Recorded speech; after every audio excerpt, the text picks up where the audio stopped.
Ekskavator Komatsu PC8000 adalah salah satu alat berat yang dirancang untuk pekerjaan pertambangan besar dengan kapasitas yang sangat besar.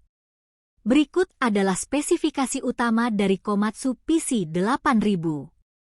Spesifikasi Komatsu PC8000.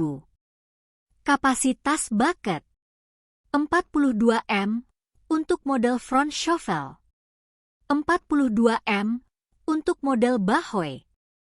Berat operasional sekitar 77378 ton, tergantung konfigurasinya. Mesin model mesin 2X Komatsu SDA 16V160. Total daya output 2000 kW, 2682 HP, 1800 RPM. Jumlah silinder 16 silinder X2 mesin, 32 silinder total. Kapasitas tangki bahan bakar sekitar 14.000 liter. Kecepatan travel sekitar 2,1 km per jam, kecepatan maksimum.